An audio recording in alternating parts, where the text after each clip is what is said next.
now this week we are going to do the coastal cuisine. Yes. County 001. Yes.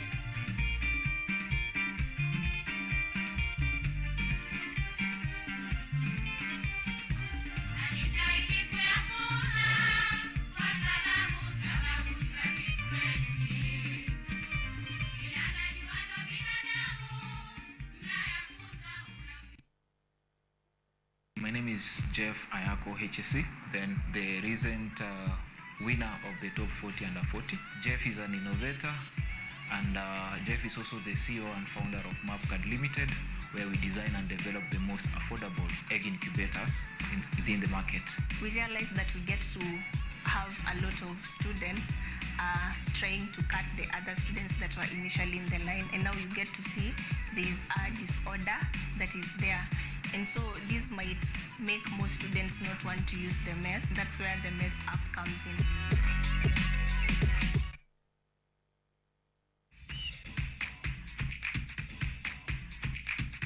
Ukiwa na dukuduku la michezo, tunafungua sanduku la dukuduku kwa ufahamu zaidi. Kila danadana, mitimko, mifiatuko na harakati zote ugani, sisi ni wako mwandani. Kukurukakara zote nyanjani, haziwezi kuangaziwa zaidi ya micharazo michezoni. Mimi mwanaspoti wako matata Peter Pinches Mwaora, ndakuwa na jopo lenye maarifa sufufu, nikufahamishe na nikuburudishe wewe shabiki shakiki kwa uhakiki na kindakindaki.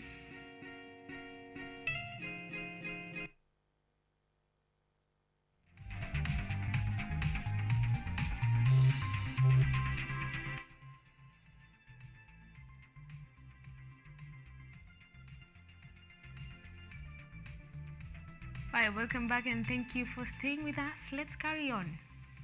Migori Kuppet Executive Secretary Orua Jasolo has said that teachers have suffered enough depression from the Teacher Service Commission caused by uncertainty in promotion, the majority having served and retired in the same job group. Orua noted that the grades C3 to C5, who form 80% of post-primary school classroom teachers, were never allocated any share in the promotion that was advertised this month by the Teacher Service Commission. He said that majority of classroom teachers have stagnated between 5 to 22 years in the grade C3, and yet no single position was advertised for these groups. We, the secondary school teachers of Migori County, are not happy with the advertisement that was given on 21st of this month, posted on the website of Teacher Service Commission by the Commission itself on the matters of promotion of teachers. Secondary school teachers have nothing to smile about in this promotion. We say tumechezwa, na kweli tumechezwa. You will remember that it is in secondary schools where there is mother of stagnation. Job group C3 to job group C5 contains those who have stagnated for 18 to 22 years. Elsewhere, the government has allowed importation of 900,000 metric tons of maize and another 600,000 metric tons of rice. This is according to a Gazette notice from the Treasury and Economic Planning CS Njuguna Ndongo, which has allowed the duty-free importation to run from February 1st to 6th next year. The initiative is aimed at averting a looming food crisis owing to the long drought season experienced this year. However, farmers in maize-growing regions are opposed to such plans, urging the government to wait until April next year when the food deficit will be clear. Rice and maize imports will have to meet the set health and quality standards.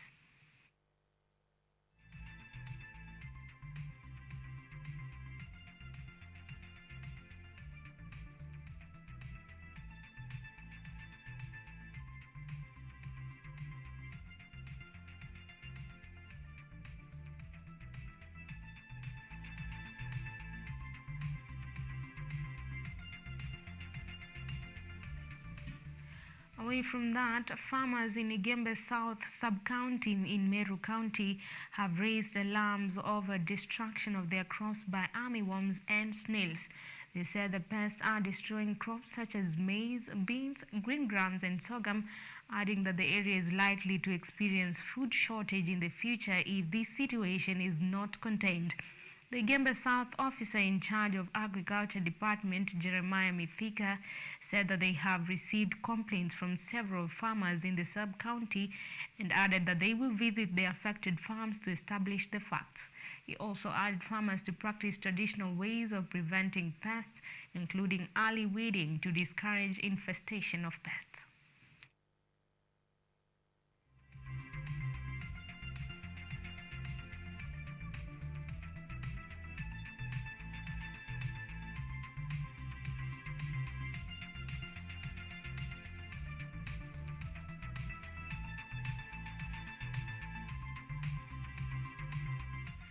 Now the news, Likoni Unique Ladies, a community-based organization abbreviated as CBO in Likoni sub-county of Mombasa County, has been at the forefront of empowering young girls and women and communities by providing health and hygiene education and financial assistance.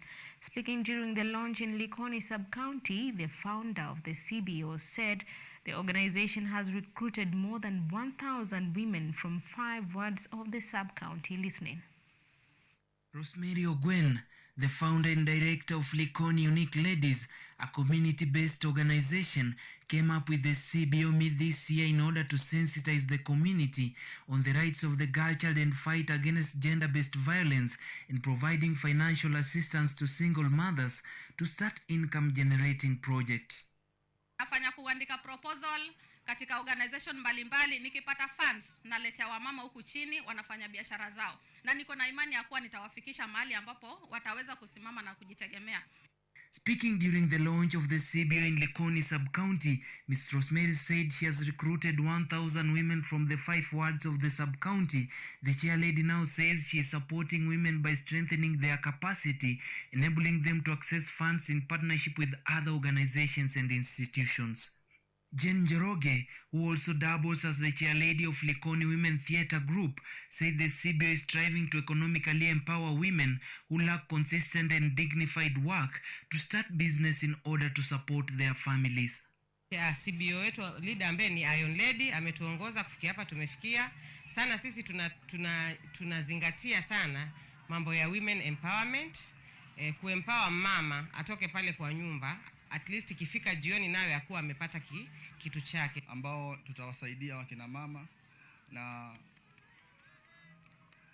wale ambao pia wana ujuzi tutawafungulia biashara zingine za kando, na wale ambao wana ujuzi wamesoma vizuri tutatafutia nafasi za kazi aidha makampuni yetu ama utaomba kwa rafiki zetu. The leaders of the organization appealed to the government and well-wishers to join them in improving the livelihoods of women and girls as a move of women empowerment in Mombasa County. Israel Omai, KUTV. Now, Christmas came early for children living with albinism at the Dr. Choksi Albinism Foundation. This is after the foundation held Christmas and end-of-year parties for them at the Aga Khan Sports Center in Nairobi. At the same time, Dr. Choksi, who is the founder of the Dr. Choksi Albinism Foundation, emphasized on the need to show compassion and love to people living with albinism in the society. At Dr. Choksi Albinism Foundation, love and compassion runs deep. With Christmas just around the corner, party season is very much underway. From office bashes and trip to cozy mulled wine nights with friends, there is plenty to look forward to. For children at Dr. Choksi Albinism Foundation, Christmas came early. This get-together was mainly to celebrate Christmas, because there are very few opportunities that I get my children to come together to celebrate. If more efforts were pulled to support the albinism community in Kenya and beyond, there will be more achievements and more accomplishments by people with albinism. The foundation has been at the core center of providing eyeglasses and supporting education of children living with albinism, and as 2022 stretched to its final lap, it was time to turn to festive period, a time which brings people together and remind them of important value of faith, friendship and family, and to show empathy and compassion for the less privileged in the society. We always aim to inspire greatness and, more importantly, make sure that kids have a chance to education. And this is a really special moment for us to bring Christmas cheer to the kids and also celebrate our ongoing partnership with the Albinism Foundation. One of the significance is to encourage others who are coming up, that there is help, there is support, no need to be alarmed, and they can make it because we have people who have made it, and they are here to also show them that it is possible. Albinism is just a condition, it's not, a life sentence. You are not going to make it because of the eye problem. And that may be all some people have to look forward to. A Christmas they can't hope to endure, but just enjoy. Auma Evans for KUTV, Nairobi. That aside, Eastern Regional Commissioner Ivan Sachoki has declared war on alcohol abuse to promote responsible drinking through enforcement of existing laws. Achoki said there was a spike in alcohol consumption, especially among the young people, threatening to destroy families and the fabric of society, as well as wipe a whole generation of the youth of today. He said the vice was being promoted by rogue bar operators, contravening the stipulated operating hours between 5 and 11 p.m. on weekdays and 2 p.m. over the weekends and public holidays. Speaking while launching the National Tree Growing Restoration campaign in the region at Njukiri Forest in Embu County, Achoki said it was unfortunate the young people were wasting their energy in alcoholism at the expense of their productive ventures. Kuna vijana wengi sana wanatumia pombe badala ya kufanya kazi, watu wanaenda kukunywa pombe. Pombe ni baada ya kazi, sio badala ya kazi. Sasa saa hii ukienda huku, ukitembea huku, unakuta baa zimefunguliwa, na sheria inasema baa ifunguliwe saa 11. Lakini ukienda ukitembea humu unakuta baa imefunguliwa, vijana wanakunywa pombe. Na hiyo pia lazima tukomeshe. Across borders, the United States lawmakers are investigating the January 6, 2021 attack on the United States Capitol, have released the final report on their findings after a year-and-a-half-long investigation. Investigators allege Trump played a key role in encouraging the attempt to overthrow the 2020 election results. Nearly 2 years after the worst attack on the U.S. Capitol in 2 centuries, U.S. lawmakers have released their final report on the events of that day, documenting allegations former President Donald Trump actively encouraged the insurrection. For 187 minutes, he actively disregarded his constitutional obligation to take care that the laws are faithfully executed. As we've established through months of investigation, that is because the mob wanted what President Trump wanted, to impede the peaceful transition of power. The report contains previously unreleased testimony and documents. For the public writ large to really be able to go back to this record and view it, in very similar ways that we discuss the report by the 9/11 Commission, right? It's a piece of history, it's a historical record that is meant to preserve as closely as possible the facts of that day. Based on the evidence gathered, the committee has referred Trump to the U.S. Department of Justice on multiple criminal charges, the first time that has happened in American history. One of the core principles of the American democratic system that has made it as stable as it is that the new president and the government that the new president operates does not generally go after the former president. And so the idea that you would try to prosecute a former president is really unknown in American history. And the fact that this has gone forward really demonstrates how extreme former President Trump's actions were. Trump has criticized the committee throughout its investigation and said Monday the referrals strengthen him. More than 930 individuals have faced prosecution for their involvement in the attack, and while the report documents many expressing regret for their involvement, extremist analysts say those movements are still gathering strength. What you see from the Oath Keepers organization and the Proud Boys today are organizations that are more steep than ever in their conspiracy theories and in their views around the events of January 6th, more specifically. The report also documents numerous failures by law enforcement and intelligence agencies to anticipate the threat posed by domestic extremists.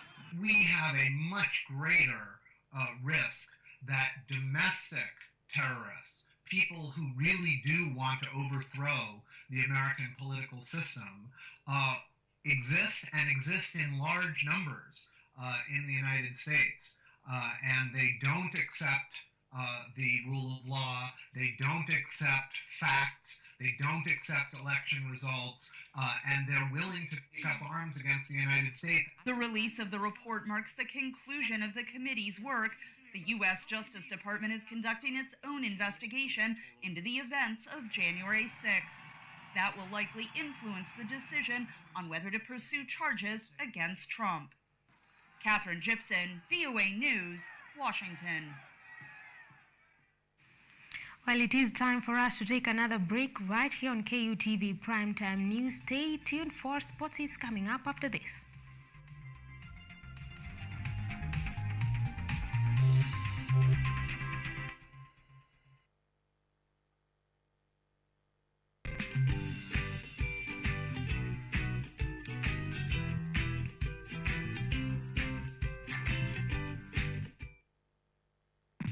Sasa sote tuko sawa, nchi moja yenye usawa, tunasonga mbele pamoja.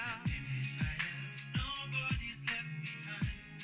One love, one people, sustainable health for everyone. NHIF inafaidi jamii, strong as one. Strong as one. Usawa ni umoja, usawa ni upendo. Afya bora bila ubaguzi. UHC Super Cover. Usawa ni umoja.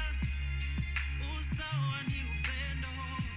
Afya bora bila ubaguzi. UHC Super Cover na NHIF.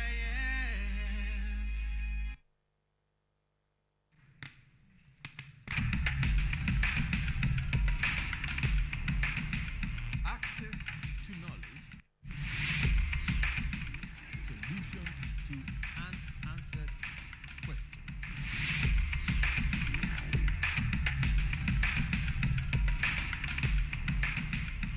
Guidelines to pursuing your rights and repossessing your property, intellectual or material. This and more only on Law Matters.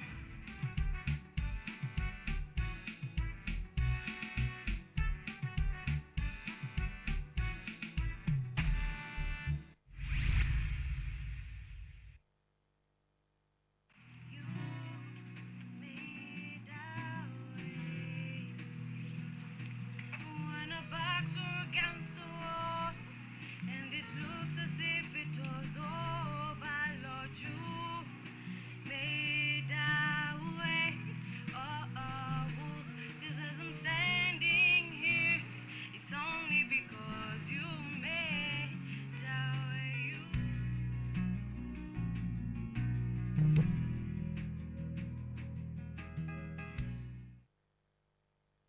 My name is Jeff Ayako, HSC, then the recent winner of the top 40 under 40. Jeff is an innovator, and Jeff is also the CEO and founder of Mavcard Limited, where we design and develop the most affordable egg incubators within the market. We realized that we get to have a lot of students trying to cut the other students that were initially in the line, and now you get to see there's a disorder that is there. And so this might make most students not want to use the mess. That's where the mess app comes in.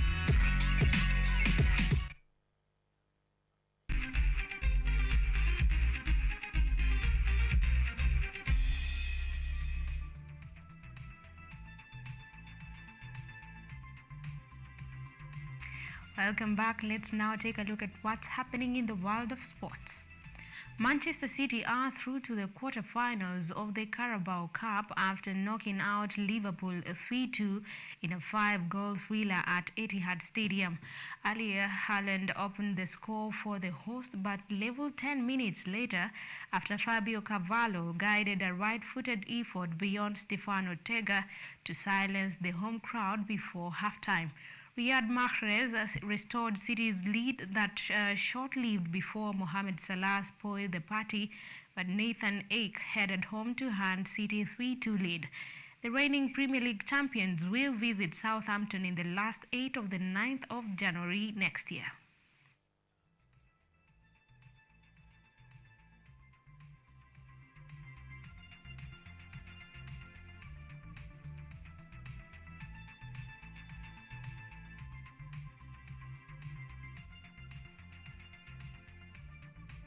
Elsewhere, Cameroon goalkeeper Andre Onana has announced his retirement from the international football after the Inter Milan short stopper was kicked out of Cameroon's camp in Doha during the World Cup last month following a locker room feud with head coach Rigobert Song.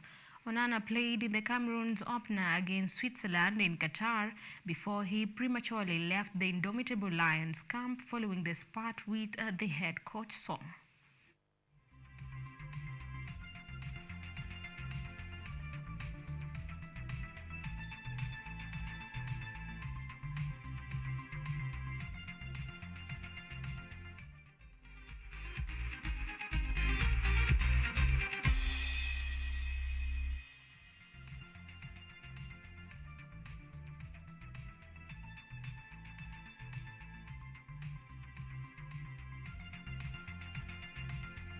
Well, that does it for the primetime news tonight. Thank you so much for keeping us company.